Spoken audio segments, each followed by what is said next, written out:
En el capítulo anterior trazamos el diagrama de CAP para una carga capacitiva. Observen ustedes que aquí la intensidad nos está quedando adelantada con respecto a la tensión. Establecimos que el segmento comprendido entre el punto B y el punto de corte con el arco 1 va a ser la tensión en bornes del transformador y la distancia entre los arcos, como siempre, corresponderá a la caída de tensión interna. Observamos que cuanto más capacitiva se hace la carga, más pequeña se hace la caída interna. Estudiamos algunos puntos y segmentos notables del diagrama de CAP. Dijimos que le llamamos E minúscula a la caída total de tensión interna en el secundario y que ese valor siempre va a estar determinado por la distancia entre los dos arcos. Sabemos que esa caída de tensión interna total en el secundario es igual a V1 sobre K, que sería la tensión disponible en el secundario, menos la tensión en bornes. El segmento DE corresponde a la máxima caída de tensión. Este segmento DE es cuando los arcos están más distanciados y corresponde al transformador con el secundario en cortocircuito. Un punto muy particular es el punto C, que corresponde a un valor de carga capacitiva para el cual las caídas internas son nulas, ya que aquí la distancia entre los arcos es nula, dado que se juntan ambos en este punto C. También dijimos que para una carga resistiva, la caída de tensión interna correspondía al segmento HJ, y que para cualquier carga inductiva, siempre la distancia entre el punto B y el punto de corte con el primer arco corresponde a la caída. Y que para cualquier tipo de carga inductiva, siempre el segmento comprendido entre el punto B y el punto de corte con el primer arco corresponde a la tensión en bornes y la distancia entre arcos a la caída de tensión interna. Todas las consideraciones hechas hasta aquí corresponden a estados de carga donde consideramos la intensidad del secundario igual a la intensidad nominal y lo que varía es el ángulo de desfasaje entre la tensión y la corriente en el bobinado secundario. Ahora estamos viendo un esquema en el cual procedemos exactamente a la inversa, es decir, el ángulo de desfasaje se toma constante y lo que cambian son los valores de intensidad de corriente en el bobinado secundario. Evidentemente, el triángulo, llamado triángulo de CAP, va a tener diferentes valores para cada valor de corriente de carga, ya que las caídas internas dependen directamente del valor de esa corriente de carga. Así, determinamos una serie de segmentos en el eje horizontal que corresponden a las caídas por resistencia del secundario, como el segmento OA, OA', OA segunda y OA tercera. Luego tenemos las perpendiculares, que corresponden a la caída por reactancia en el secundario, para diferentes valores de intensidad. Trazamos una recta con una apertura igual a un ángulo φ sub 2 correspondiente a un ángulo de carga, ángulo de desfasaje entre la tensión y la corriente, el cual consideramos constante. Y si trazamos segmentos a partir del punto B paralelos a esta recta, el segmento comprendido entre el punto B y el punto de corte con el primer arco corresponde a la tensión en bornes para esta situación de carga, para un determinado valor de intensidad de corriente. Luego, el segmento comprendido entre B' y el punto de corte con el primer arco corresponde a la caída de tensión en bornes para otro valor de intensidad de corriente, para el cual el triángulo de CAP se amplía, y así sucesivamente para otros valores de intensidad de corriente, tomando constante el ángulo de desfasaje. Como siempre, la distancia entre los arcos va a corresponder a la caída de tensión interna en el secundario.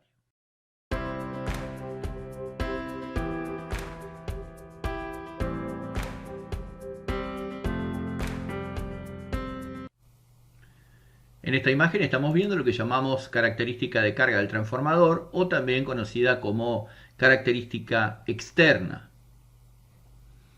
Son las curvas de carga correspondientes donde lo que se grafica es la tensión en bornes del secundario V sub 2 para diferentes valores de intensidad de carga. es decir, intensidad en el secundario. Vemos que si trazamos la curva para diferentes tipos de carga, con carga capacitiva las caídas de tensión son pero muy pequeñas, mientras que con carga resistiva se hacen más visibles y con carga inductiva se acentúan aún más. A través del estudio de estas cargas podemos determinar el valor de la tensión en bornes para un determinado valor de intensidad en el secundario. Por supuesto que para esto tenemos que realizar el ensayo en carga del transformador y lo que nos va a dar es qué tensión vamos a disponer en bornes de acuerdo al valor de la intensidad en el secundario. Si nosotros hacemos la resta de V1 sobre K, es decir, tensión primaria reducida al secundario, V1 sobre K, menos la tensión en bornes, nos va a dar las caídas internas para cada uno de los puntos. Es decir, que este podría ser un método más simple incluso y tan efectivo como el diagrama de Kapp, que nos permite sacar la tensión en bornes y la caída de tensión para diferentes estados de carga. Bueno, amigos, vean este esquema que me pareció muy interesante y por eso lo quiero compartir con todos ustedes. Es un balance de potencias del transformador, balance de potencias activas. Está muy esquematizado todo y en un golpe de vista se puede ver perfectamente cómo se produce la transferencia de potencia y las pérdidas que ocurren en el medio.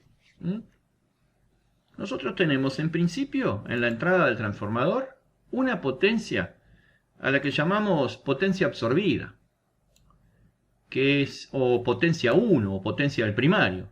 Sería tensión del primario por intensidad del primario por el coseno del ángulo entre estas dos magnitudes, ¿no? El coseno del ángulo de fasaje entre la tensión y la intensidad del primario. Esa es la potencia que ingresa al transformador, ¿verdad? Aquí en el devanado primario se producen pérdidas en el cobre, que como sabemos son el producto de la resistencia por el cuadrado de la intensidad. Luego, en el núcleo, se producen las que llamamos pérdidas en el hierro, que son las pérdidas por histéresis y corrientes de Foucault, que, como sabemos, corresponden a la potencia que absorbe el transformador en vacío, o sea, tensión primaria por intensidad de vacío, por coseno phi de vacío, que es el coseno del ángulo de fasaje entre estas dos magnitudes, V1 e I sub 0. En el secundario también tenemos pérdidas en el cobre por calentamiento, las cuales son iguales a la resistencia del devanado secundario multiplicada por el cuadrado de la intensidad en el devanado secundario.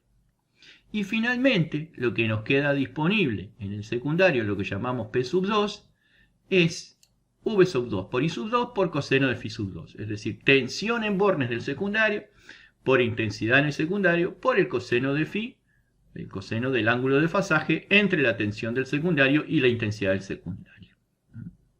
Esta potencia que nos queda disponible en el secundario, P sub 2, será P sub 1, que fue lo que entró por el primario, menos todas las pérdidas que se producen en el proceso de transferencia de energía del primario al secundario. O sea, P sub 1 menos las pérdidas en el cobre del primario, más las pérdidas en el hierro, más las pérdidas en el cobre del secundario. Esto nos explica en un pantallazo todo lo que tiene que ver con la transferencia de potencia y las pérdidas que ocurren en el transformador. También podemos hacer un balance, pero con la potencia reactiva, como en este caso. Es un diagrama muy similar al que acabamos de ver, pero en lugar de ser con la potencia activa, es con la potencia reactiva. El transformador toma de la red una potencia reactiva, que es V sub 1 por I sub 1 por seno de phi sub 1.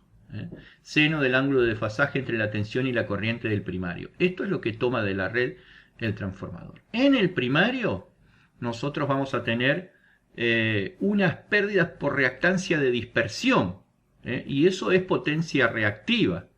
La reactancia de dispersión, ¿recuerdan?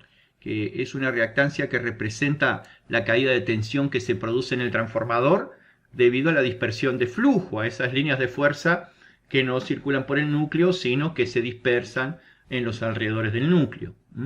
¿Y esto qué es? Como es una potencia reactiva, es reactancia-dispersión del primario por intensidad del primario al cuadrado.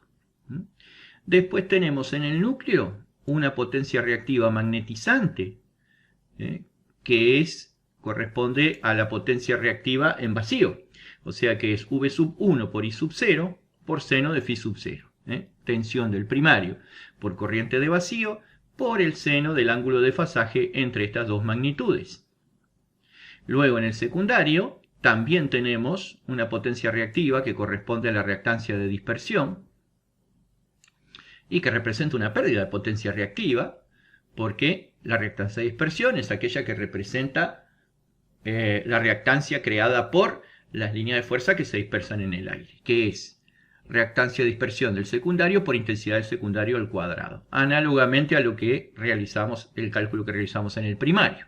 Y finalmente, en el bobinado secundario, nos está quedando una reactiva que es igual tensión en bornes del secundario por intensidad del secundario por el seno del ángulo de fasaje entre estas dos magnitudes. Fíjense ustedes qué interesante estos balances de potencia activa y reactiva en el transformador. Bueno, vamos a hablar ahora acerca del rendimiento del transformador. Evidentemente, como toda máquina, el transformador no entrega la misma potencia que recibe, si no sería una máquina perfecta. Y no existe hasta hoy una máquina perfecta. Las máquinas eléctricas no son la excepción, por lo tanto. El transformador toma de la red una potencia a la que llamamos potencia absorbida. Y nos entrega en el secundario una potencia a la que vamos a llamar potencia útil. En el medio, en esa transferencia de potencia del primario al secundario, a través de un campo electromagnético, aquí se produce una sumatoria de pérdidas, o sea, las clásicas y populares pérdidas en el hierro y pérdidas en el cobre del transformador. Evidentemente, esta potencia útil será igual a esta potencia absorbida menos las pérdidas. La potencia útil que me queda disponible en el secundario es tensión en bornes por intensidad por coseno de phi. V sub 2, tensión en bornes del secundario, por I sub 2, intensidad del secundario, por el coseno del ángulo de fasaje entre ellas dos. Y la potencia absorbida será igual a esa potencia útil, que la tenemos acá, V sub 2 por I sub 2 por coseno de phi sub 2, más las pérdidas, que son las pérdidas en el cobre y las pérdidas en el hierro. Esa es la potencia absorbida. Y el rendimiento, es aquí lo más importante, el rendimiento es la relación entre la potencia útil y la potencia absorbida. La relación entre la potencia que entrega el transformador en el secundario y la potencia que toma del primario. Por 100, ¿por qué por 100? Para que me den un porcentaje, que me dé, pongamos un 98, un 99%, etcétera, etcétera.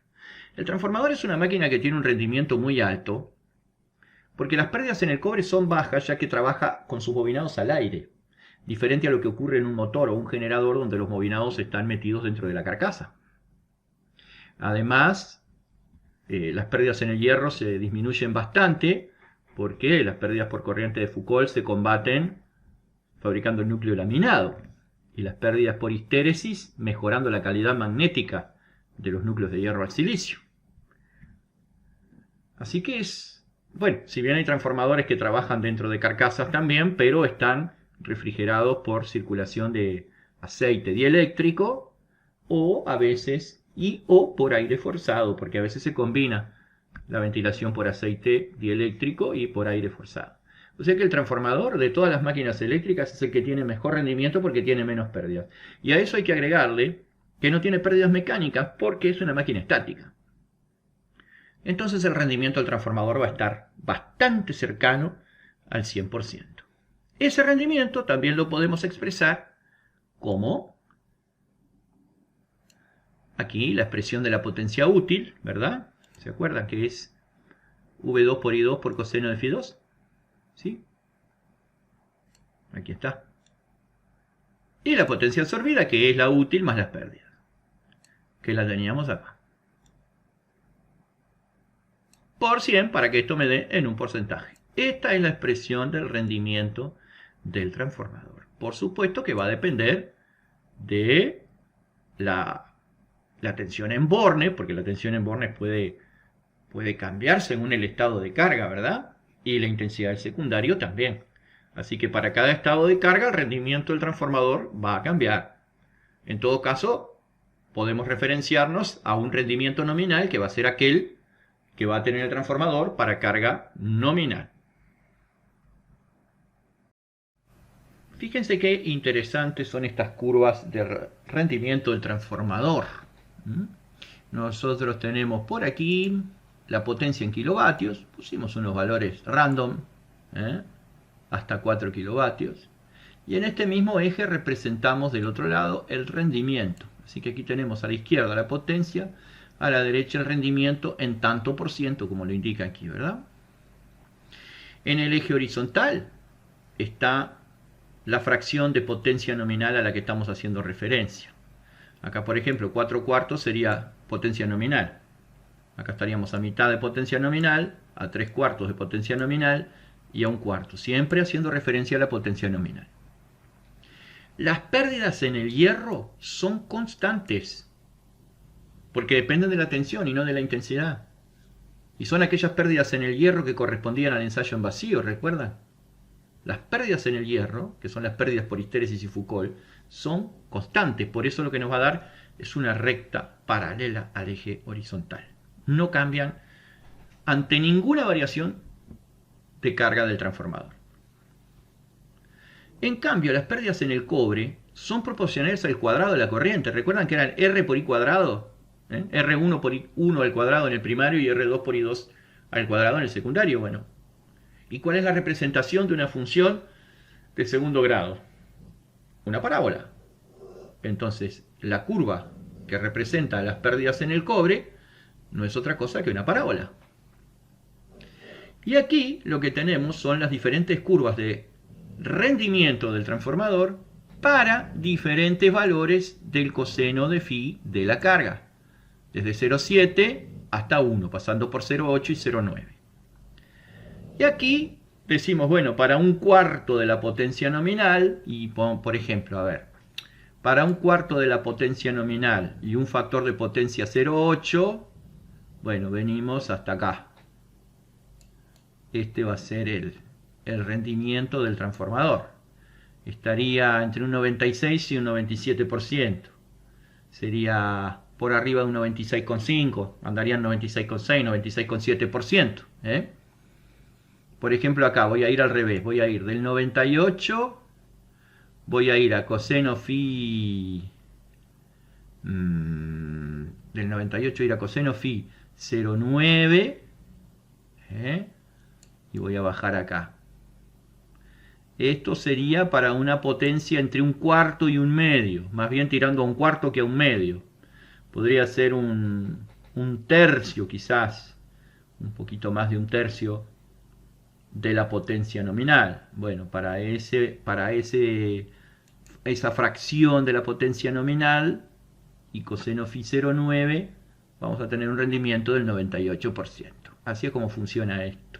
Se podría hacer incluso estas curvas ensayando un transformador.